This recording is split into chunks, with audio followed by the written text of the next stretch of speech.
السلام علیکم ورحمۃ اللہ وبرکاتہ۔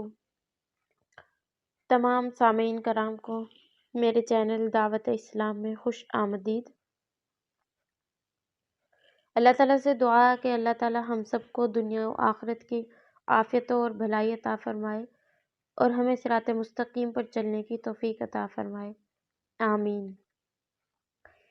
میرے معزز سامعین کرام، آج میں آپ سب کی خدمت میں قصص الانبیاء علیہم السلام لے کر حاضر ہوئی ہوں۔ اللہ تعالیٰ سے دعا ہے کہ اللہ تعالیٰ اسے اپنی بارگاہ میں قبول فرمائے اور انبیاء کرام علیہم السلام جیسے جلیل القدر ہستیوں کے طفیل ہمیں بھی اپنے دین کی خدمت اور تبلیغ کی توفیق عطا فرمائے، آمین ثم آمین۔ سامعین کرام، انسانوں سے پہلے زمین پر جنات آباد تھے اور یہ کئی ہزار سال تک زمین پر حکومت کرتے رہے، لیکن پھر انہوں نے زمین پر قتل و غارت گری شروع کر دی تو اللہ تعالیٰ نے فرشتوں کو حکم دیا جنات کو زمین سے دور کر دو تاکہ ان کے فساد سے زمین پاک ہو جائے۔ اللہ کا حکم سنتے ہی فرشتوں نے جنات کو مار مار کر پہاڑوں، جنگلوں اور جزیروں میں پہنچا دیا۔ ابلیس یعنی شیطان بھی ان میں شامل تھا، اس کا نام عزرائیل تھا۔ یہ اپنے علم اور عبادت کی زیادتی کی وجہ سے دوسرے جنات سے بڑھ چڑھ کر ممتاز اور فرشتوں میں رہتا تھا۔ اللہ تعالیٰ کا یہ ارشاد سن کر اس نے اللہ تعالیٰ سے عرض کیا، یا باری تعالیٰ، میں اور میری اولاد ان فسادات میں شریک نہیں تھے۔ فرشتوں نے بھی اس کے علم اور عبادت کی وجہ سے اس کی سفارش کی، اس طرح یہ فرشتوں کی مار سے محفوظ رہا اور اسے جنگلوں اور پہاڑوں کی طرف دھکیلا نہ گیا۔ اب یہ فرشتوں کے ساتھ رہنے لگا، اللہ کی پہلے سے بھی زیادہ عبادت کرنے لگا اور ساتھ ہی خود کو زمین کا مالک سمجھنے لگا، کیونکہ اور تو کوئی جن رہ نہیں گیا تھا۔ اس نے یہ طریقہ اختیار کیا کہ اللہ تعالیٰ جب فرشتوں کو کوئی حکم دیتا تو یہ بھی سن لیتا اور ان سے پہلے لپک لپک کر وہ کام انجام دے ڈالتا۔ پھر وہ اللہ یہ امید کرنے لگا کہ اب اللہ تعالیٰ اسے زمین میں اپنا خلیفہ مقرر کر دیں گے۔ پھر اللہ تعالیٰ کا ارشاد فرشتوں تک پہنچا، بے شک میں زمین میں اپنا خلیفہ مقرر کرنے والا ہوں۔ سامعین، تفسیر عزیزی میں لکھا ہے کہ اس ارشاد سے اس نے جان لیا کہ یہ قدر اور منزلت اللہ تعالیٰ اسے نہیں دے گا، اس طرح اس میں حسد کا مادہ پیدا ہوا۔ اللہ تعالیٰ نے جنات کو لو والی آگ سے پیدا فرمایا تھا۔ ان حالات میں اللہ تعالیٰ نے حضرت آدم علیہ السلام کو پیدا کرنے کا ارادہ فرمایا۔ اللہ رب العزت کا یہ اعلان سن کر فرشتوں نے جان لیا کہ حضرت آدم علیہ السلام اللہ کے برگزیدہ بندے ہوں گے۔ ان کی پیدائش سے پہلے ہی منادی کر دی گئی اور یہ کہ وہ اللہ کے نائب ہوں گے، یہاں تک تو انہوں نے کچھ نہ کہا۔ لیکن جب انہیں یہ معلوم ہوا کہ حضرت آدم علیہ السلام کی خمیر میں شہوت اور غصہ وغیرہ رکھے گئے ہیں تو انہوں نے نہایت انکساری سے عرض کیا، الہی، ایسے شخص کو خلیفہ بنانے کی کیا ضرورت ہے؟ تیری تسبیح کے لیے ہم فرشتے موجود ہیں، یہ زمین میں فساد کرے گا، خون بہائے گا اور ہم تیری تسبیح کرتے ہیں، تیری پاکیزگی بیان کرتے ہیں۔ اس پر اللہ تعالیٰ نے فرمایا، جو میں جانتا ہوں وہ تم نہیں جانتے۔ فرشتوں نے یہ بات اعتراض یا حسد کی بنیاد پر نہیں کہی تھی، انہوں نے جنات کی حرکات کو دیکھا تھا، اس لیے یہ بات کہی تھی۔ فرشتے چونکہ نوری مخلوق ہیں، ان میں حسد اور غصہ وغیرہ ہے ہی نہیں، جبکہ اور ہر مخلوق میں یہ چیزیں ہیں، اس لیے انہوں نے یہ بات کہی۔ اس پر پروردگار نے فرمایا، تمہارا علم وہاں تک نہیں پہنچ سکتا جہاں تک میں جانتا ہوں۔ ان میں انبیاء، صدیقین، شہداء، عابدین، زاہد، اولیاء اور نیکوکار ہوں گے جو میرا قرب حاصل کرنے والے ہوں گے، پھر ان میں علماء اور صلحاء ہوں گے، پرہیزگار ہوں گے۔ پھر پروردگار نے فرشتوں سے کہا، زمین سے ہر رنگ کی مٹی، سفید، سرخ، سیاہ، نرم، سخت، شور والی، ہر طرح کی ایک ایک مٹھی مٹی اٹھا کر لاؤ، میں ایک مخلوق پیدا کرنا چاہتا ہوں۔ حضرت جبرائیل علیہ السلام زمین پر اترے اور چاہا کہ ایک مٹھی مٹی کی اٹھا لیں۔ اس وقت زمین نے پوچھا، آپ کس لیے یہ مٹی اٹھا رہے ہیں؟ حضرت جبرائیل علیہ السلام نے جواب میں کہا، حق تعالیٰ اس سے ایک مخلوق پیدا کرے گا، وہ زمین پر رہے گی، اس میں نیک بھی ہوں گے اور بد بھی، ان کے واسطے ثواب اور عذاب ہوگا۔ اس پر زمین نے کہا، میں اللہ تعالیٰ کی عزت کی پناہ پکڑتی ہوں، تو مجھ سے مٹی نہ اٹھا، کیونکہ کچھ لوگ نافرمانی کی وجہ سے جہنم میں جلیں گے۔ حضرت جبرائیل علیہ السلام نے زمین کی فریاد سنی تو واپس لوٹے اور عرض کیا، الہی، زمین تیری عزت کی پناہ چاہتی ہے، میں تیرے نام کی عزت سے مٹی نہ اٹھا سکا۔ اس پر حق تعالیٰ نے حضرت میکا علیہ السلام کو بھیجا، وہ بھی اسی طرح واپس آ گئے۔ ان کے بعد اللہ تعالیٰ نے حضرت اسرائیل علیہ السلام کو بھیجا، انہوں نے زمین کی بات نہ سنی اور بولے میں اللہ تعالیٰ کے حکم کو تیری مرضی پر نہیں چھوڑ سکتا۔ موت کے فرشتے مٹی لے آئے تو اللہ نے فرمایا میں روحوں کو قبض کرنے کا کام تیرے سپرد کرتا ہوں۔ اب اللہ تعالیٰ نے حکم دیا اس مٹی کو زمین پر ایک خاص جگہ رکھو۔ اللہ تعالیٰ کی نشاندہی پر مٹی وہاں رکھ دی گئی۔ یہ جگہ خانہ کعبہ کہلائی، یعنی بعد میں اسی جگہ خانہ کعبہ بنایا گیا۔ اب اللہ تعالیٰ نے اس جگہ پر 40 روز تک بارش برسائی۔ فرشتوں نے اللہ تعالیٰ کے حکم سے اس مٹی کا گارا بنایا، پھر اس گارے کو خشک کیا۔ اب اس گارے سے اللہ تعالیٰ نے حضرت آدم علیہ السلام کا خوبصورت قالب بنایا۔ فرشتے اس قالب کو دیکھ کر حیران رہ گئے اور اس کو ارد گرد چکر لگانے لگے۔ ابلیس بھی اس قالب کو دیکھنے کے لیے آیا اور حیرت زدہ انداز میں کہا یہ جسم اندر سے خالی ہے، اس میں جگہ جگہ خلل ہے۔ وہ قالب 40 سال تک یوں ہی پڑا رہا۔ تب اللہ تعالیٰ نے روح کو حکم دیا اے روح اس جسم میں داخل ہو جا۔ جب روح اللہ رب العزت کے حکم سے اس بدن میں سر کی طرف سے داخل ہوئی تو جہاں جہاں تک روح پہنچی وہ گوشت پوست اور ہڈی کا بنتا چلا گیا۔ جب روح سینے تک پہنچی تو حضرت آدم علیہ السلام نے اٹھنے کا ارادہ کیا لیکن زمین پر گر گئے۔ اس وقت اللہ تعالیٰ نے فرمایا انسان جلد باز پیدا کیا گیا۔ اسی حالت میں آدم علیہ السلام کو چھینک آئی تو اللہ تعالیٰ کی طرف سے انہیں الہام ہوا۔ اس الہام کی بدولت انہوں نے کہا الحمدللہ، یعنی سب تعریفیں اللہ کے لیے ہیں۔ اس کے جواب میں پروردگار نے فرمایا یرحمک اللہ، یعنی اللہ تیرے حال پر رحم کرے۔ پھر اللہ کے حکم سے ایک فرشتہ ایک جوڑا لایا، وہ خوب سجا ہوا تھا۔ حضرت آدم علیہ السلام کو وہ جوڑا پہنا دیا گیا، انہیں عزت کے ساتھ تخت پر بٹھا دیا اور وہ دن جمعۃ المبارک کا تھا۔ حضرت آدم علیہ السلام کے سارے بدن میں روح پھیل گئی تو اللہ تعالیٰ نے انہیں حکم دیا فرشتوں کے پاس جاؤ اور انہیں السلام علیکم کہو، پھر وہ دیکھو کیا جواب دیتے ہیں۔ آدم علیہ السلام یہ حکم پا کر فرشتوں کی طرف گئے اور ان سے کہا السلام علیکم۔ وعلیکم السلام ورحمۃ اللہ وبرکاتہ۔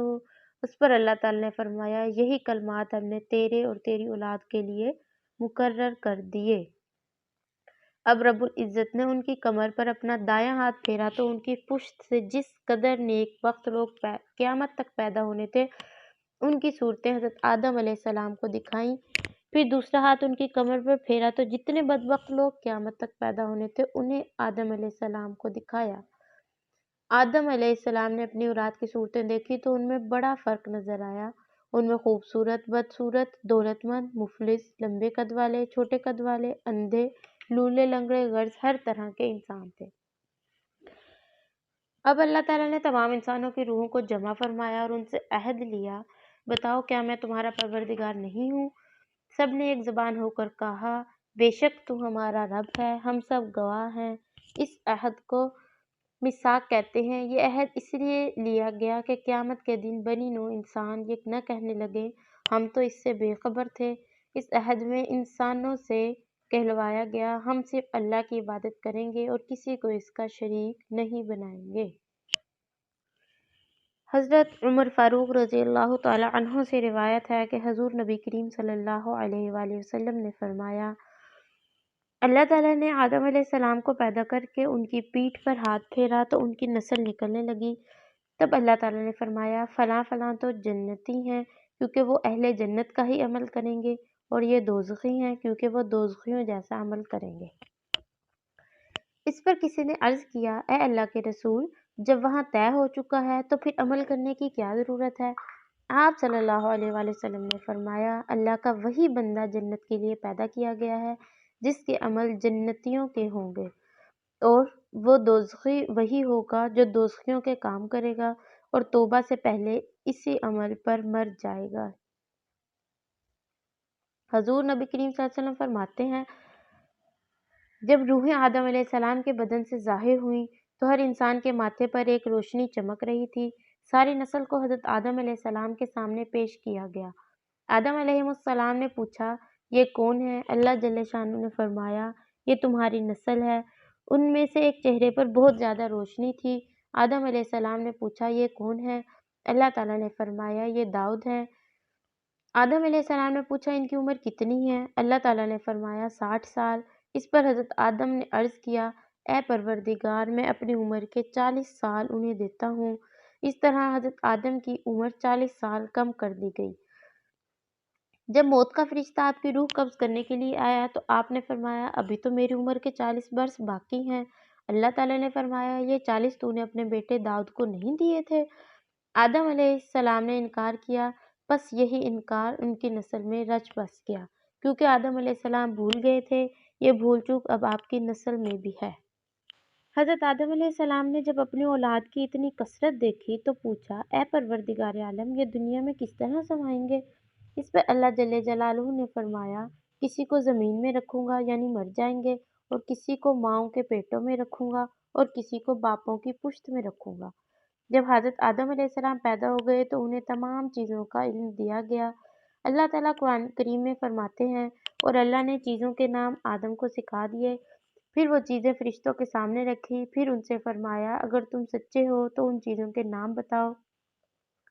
فرشتے جواب نہ دے سکے، لہٰذا انہوں نے کہا آپ کی ذات پاک ہے، ہمیں معلوم نہیں مگر اسی قدر جتنا آپ نے ہمیں سکھایا ہے، بلا شبہ آپ بڑے علم والے اور حکمت والے ہیں۔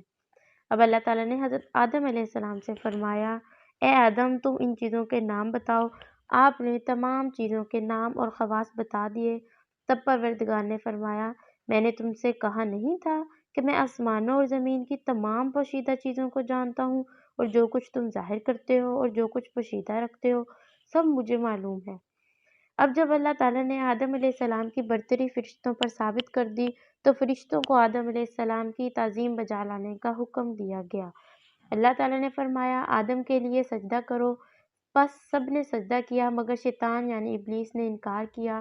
اس پر اللہ تعالیٰ نے فرمایا اے ابلیس تو نے سجدہ کیوں نہیں کیا جبکہ میں نے حکم دیا تھا؟ ابلیس نے جواب دیا میں آدم سے بہتر ہوں، مجھے آگ سے پیدا کیا گیا اور اسے بجنے والی مٹی سے پیدا کیا۔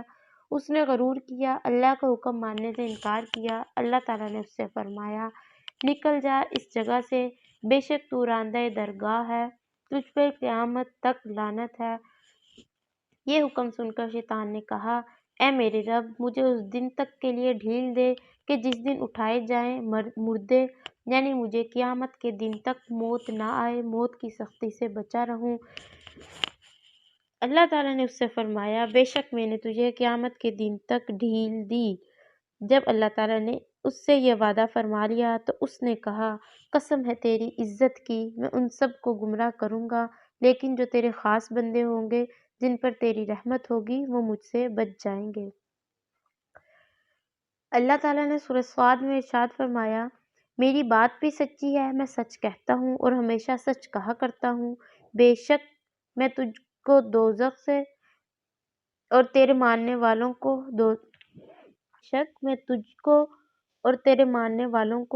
دوزخ میں بھر دوں گا۔ اللہ تعالیٰ نے اس سے یہ بھی فرمایا تو نے میرے حکم کی مخالفت کی ہے، اب تو ہمیشہ لعنتی رہے گا۔ شیطان پر پھٹکار ڈالنے اور حضرت آدم علیہ السلام کا علم ظاہر کرنے کے بعد ان پر اونگ ڈال دی گئی۔ پھر اللہ تعالیٰ نے ان کی بائیں پسلی سے حضرت حوا کو پیدا کیا۔ فرشتوں نے حضرت آدم کی پسلی کو چیر کر حضرت حوا کو نکالا، پھر پسلی کو سی دیا گیا۔ آدم علیہ السلام کو اس آپریشن کی خبر تک نہ ہوئی۔ ان کی آنکھ کھلی تو حضرت حوا کو اپنے پہلو میں دیکھا۔ اب ان دونوں کو حکم ہوا اے آدم تم اور تمہاری بیوی جنت میں رہو اور جہاں سے چاہو خوب کھاؤ، بس ایک درخت کے قریب نہ جانا ورنہ تم ظالموں میں سے ہو جاؤ گے۔ اللہ تعالیٰ ہم سب کو پکا اور سچا مسلمان بنائے اور ہمارا خاتمہ بالایمان فرمائے۔ سامعین کرام ایسی مزید اسلامک ویڈیو دیکھنے کے لیے ہمارا چینل دعوت اسلام کو سبسکرائب کریں اور نوٹیفیکیشنز کے لیے بیل آئیکن کو کلک کریں۔